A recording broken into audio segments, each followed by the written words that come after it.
अमळनेर येथील छत्रपती शिवाजी महाराज नाट्यगृहात आयोजित साथी गुलाबराव पाटील स्मृती समारोहात राज्यस्तरीय पुरस्कारांचे वितरण मोठ्या उत्साहात पार पडले। यंदाचा साथी गुलाबराव पाटील स्मृती राजकीय पुरस्कार जनता दलाचे नेते व मीरा भाईंदर महापालिकेचे माजी नगरसेवक मिलन म्हात्रे यांना, तर सामाजिक पुरोगामी पुरस्कार माजी IRS अधिकारी व जलसंवर्धन तज्ज्ञ उज्ज्वल कुमार चव्हाण यांना प्रदान करण्यात आला। अमळनेर शिक्षण प्रसारक मंडळ व साने गुरुजी विद्यालय यांच्या संयुक्त विद्यमाने 21 आणि 22 ऑगस्ट रोजी या कार्यक्रमाचे आयोजन करण्यात आले होते। संस्थेचे अध्यक्ष हेमकांत पाटील व सचिव संदीप घोरपडे यांच्या हस्ते पुरस्कार प्रदान करण्यात आले। लाल टोपी, बागायतदार रुमाल, 21,000 रुपये रोख आणि शिंगाडेधारी गुलाबराव पाटील स्मृतिचिन्ह असे या राज्यस्तरीय पुरस्काराचे स्वरूप आहे। कार्यक्रमाच्या अध्यक्षस्थानी पारलिंगी समाजाच्या अभ्यासक शमीभा पाटील या होत्या। त्यांनी विद्यार्थ्यांना मार्गदर्शन करताना सांगितले की सोशल मीडिया किंवा इतर माध्यमातून येणारे सर्वच मेसेजेस खरे नसतात। मेसेजची खात्री करावी, प्रसंगी लायब्ररीत जाऊन संदर्भ शोधावा, त्यातून आपली वैचारिक बैठक तयार होईल। देशातील लोकशाही टिकवून ठेवण्याची जबाबदारी झेन झीवरती आलेली आहे। विद्यार्थ्यांनी विवेकातून परिवर्तन घडवावे। त्या पुढे म्हणाल्या, द्वेषापेक्षा संवादाला महत्त्व द्या, अफवांपेक्षा सत्याची पडताळणी करा, व्यक्तिपूजेपेक्षा विचारांना आणि विभाजनापेक्षा बंधुत्वाला महत्त्व द्या। भारतीय संविधानाच्या प्रास्ताविकेतील मूल्य आपल्यात जिरपल्यास संविधानाला अभिप्रेत असा समाज निर्माण झाल्याशिवाय राहणार नाही, असे त्यांनी आपल्या भाषणात सांगितले। छत्रपती शिवाजी महाराजांनी स्वराज्यासाठी बलिदान देणारी माणसे तयार केली, हे त्यांचे सर्वात मोठे योगदान होते। आम्ही देखील महाराष्ट्रातील 12 जिल्ह्यांतील 238 गावांमध्ये जलक्रांती घडवून आणली आहे। गावात पाण्यासाठी झटणारी माणसे तयार करणे ही आमची प्रेरणा आहे। विद्यार्थ्यांनी अभ्यासाची सवय लावून जीवन शिक्षणासाठी वारकरी संप्रदायातील हरिपाठ ऐकावा, जेणेकरून जीवनमूल्य विद्यार्थ्यांमध्ये रुजतील। तसेच शाळांनी विपश्यना केंद्र सुरू करावी असा सल्लाही त्यांनी दिला। दुसरे सत्कारमूर्ती मिलन म्हात्रे यांनी आपल्या भाषणातून माजी आमदार साथी गुलाबराव पाटील यांच्या आठवणींना उजाळा दिला। कार्यक्रमाचे प्रास्ताविक संस्थेचे सचिव संदीप घोरपडे यांनी केले। या कार्यक्रमात संस्थेचे ज्येष्ठ संचालक गुणवंतराव पाटील, ॲडव्होकेट अशोक बाविस्कर, किरण पाटील, डॉक्टर शकील जलालुद्दीन शेख, भास्कर बोरसे, किरण पाटील, मगन पाटील यांच्यासह मुख्याध्यापक संजीव पाटील, अनिता पाटील, सुनील पाटील, शिक्षक, पालक, विद्यार्थी व नागरिक मोठ्या संख्येने उपस्थित होते। दरम्यान साथी गुलाबराव पाटील स्मृती समारोह निमित्त घेण्यात आलेल्या साथी संदेश वक्तृत्व स्पर्धेत प्रशांत चिंतामण बेले, संभाजीनगर याने प्रथम क्रमांक पटकावला, तर द्वितीय पारितोषिक समृद्धी संजय मोरणकर, मालेगाव या विद्यार्थिनीने मिळवले। तर तृतीय क्रमांक रुपेश जयंत पाटील, जळगाव याने, तर उत्तेजनार्थ पारितोषिक कल्याणी संदीप पाटील, अमळनेर याने मिळवले। साथी संदेश वक्तृत्व करंडक या वक्तृत्व स्पर्धेत राज्यभरातून विद्यार्थी सहभागी झाले होते। साहित्य तसेच नाट्य क्षेत्रातील दिग्गज असलेल्या प्राध्यापक राजेंद्र देशमुख, कविवर्य BN चौधरी व संजय नेरकर आदींनी परीक्षक म्हणून काम पाहिले।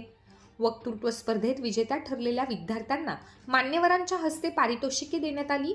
सूत्रसंचालन DA धनगर, JS पाटील, मोनिका पाटील आणि श्रीमती शारदा उंबरकर यांनी केले, तर आभार मुख्याध्यापिका अनिता पाटील यांनी मानले।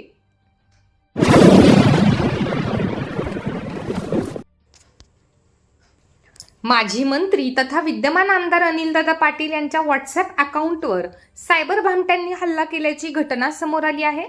आमदारांचे व्हॉट्सअप अकाउंट हॅक करून त्यावरून विविध लोकांना पैशांची मागणी करणारे मेसेजेस पाठवले जात असल्याने आश्चर्य व्यक्त करण्यात आले।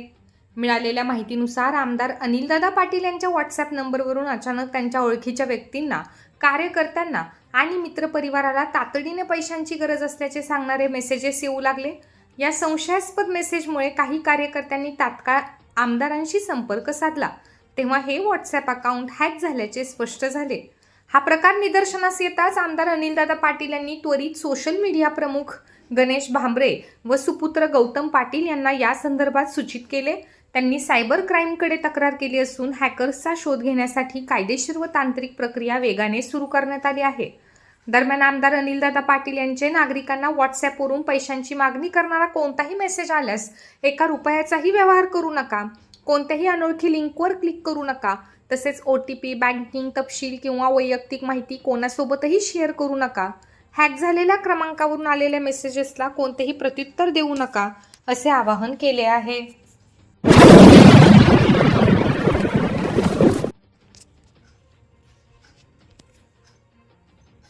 श्रावण पर्वानिमित्त मंगळग्रह सेवा संस्था संचलित श्री मंगळग्रह मंदिरात सोमवारी 24 ऑगस्ट रोजी भक्तिमय वातावरणात रुद्र महाभिषेक पार पडला. मंगळग्रह सेवा संस्थेचे अध्यक्ष डॉक्टर दिगंबर महाले यांच्या मार्गदर्शनाखाली हा धार्मिक विधी संपन्न झाला. शहराचे उपनगराध्यक्ष प्रशांत निकम व सौ सोनालीताई निकम या दाम्पत्याने पूजेचे विशेष मानकरी म्हणून श्री मंगळेश्वर महादेवांच्या पिंडीवर जल व दुग्ध अभिषेकासह विधिवत पूजा आणि बिल्वार्चना केली. पुरोहित शुभम वैष्णव, परशुराम शर्मा व गणेश जोशी यांनी पौरोहित्य केले. श्रावणात रुद्र महाभिषेकाने अंतकरणाची शुद्धी व आध्यात्मिक शांती मिळते अशी श्रद्धा आहे. महाआरतीच्या वेळी शंखनाद, घंटानाद आणि हर हर महादेवच्या जयघोषाने मंदिर परिसर अगदी दुमदुमून गेला होता. अमळनेर तालुक्यातील पातोंडा येथील पीक संरक्षण सहकारी सोसायटीच्या चेअरमनपदी एकनाथ सुकलाल लोहार यांची तर व्हाईस चेअरमनपदी सुनील भास्कर गव्हाणे यांची बिनविरोध निवड झाली. निवडणूक निर्णय अधिकारी म्हणून SP महाजन यांनी काम पाहिले. यावेळी सोसायटीचे पदाधिकारी उपस्थित होते. श्रावण पर्वानिमित्त श्री मंगळग्रह मंदिरात दरवर्षीप्रमाणे यंदाही मंगळवारी 25 ऑगस्ट रोजी सकाळी श्री सत्यनारायण महापूजेचे भक्तिमय वातावरणात आयोजन करण्यात आले. मंगळग्रह सेवा संस्थेचे अध्यक्ष डॉक्टर दिगंबर महाले यांच्या मार्गदर्शनाखाली हा धार्मिक सोहळा पार पडला. या पूजेचे विशेष मानकरी म्हणून नगरसेवक श्रीराम चौधरी व त्यांच्या धर्मपत्नी सुरेखाताई चौधरी यांनी श्री सत्यनारायण भगवान विष्णूंची विधिवत पूजा, कथाश्रवण आणि आरती केली. मंदिराचे पुरोहित परशुराम शर्मा, अक्षय जोशी व उमेश पाठक यांनी पौरोहित्य केले. श्रावण महिन्यात सत्यनारायण पूजेचे विशेष महत्त्व असून यामुळे कुटुंबात समृद्धी आणि मनाला सकारात्मक ऊर्जा मिळते अशी भाविकांची श्रद्धा आहे. महापूजेनंतर भाविकांना तीर्थप्रसादाचे वाटप करण्यात आले. सकाळी 9 वाजल्यापासून रात्री 10 वाजेपर्यंत हजारो भाविकांनी श्री मंगळग्रहाचे दर्शन घेत प्रसादाचा लाभ घेतला. या प्रसंगी संस्थेचे उपाध्यक्ष SN बाविस्कर, सचिव सुरेश बाविस्कर यांच्यासह अनेक सेवेकरी व भाविक मोठ्या संख्येने उपस्थित होते.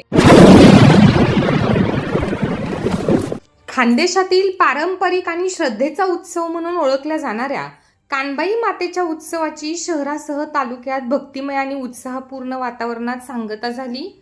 घराघरात विधिवत स्थापना करण्यात आलेल्या कानबाई मातेची पूजा अर्चा, आरती व धार्मिक विधी केल्यानंतर भाविकांनी भक्तिभावाने विसर्जन मिरवणूक काढली.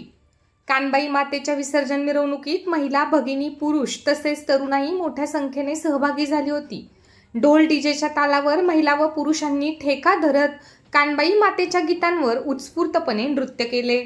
पारंपरिक गीते, भजने आणि डीजेच्या तालावर मिरवणुकीत उत्साहाचे वातावरण निर्माण झाले होते. कानबाई माता की जयच्या जयघोषाने परिसर दुमदुमून गेला.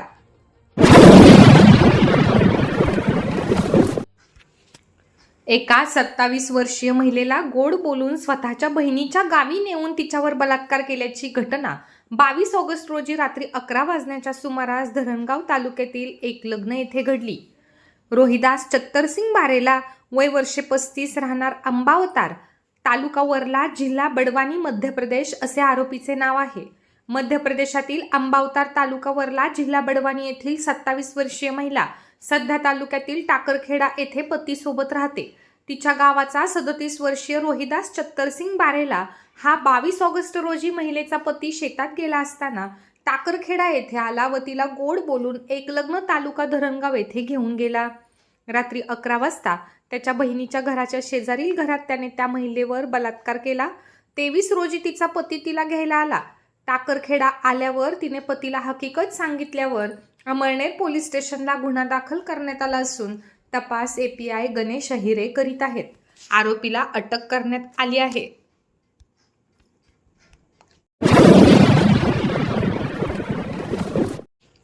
अमळनेर तालुक्यातील जानवे येथे विवाहित महिलेने विष प्राशन केल्याची घटना 20 रोजी रात्री 11 वाजता घडली. 24 ऑगस्ट रोजी दुपारी 3 वाजता तिचा उपचारादरम्यान मृत्यू झाला.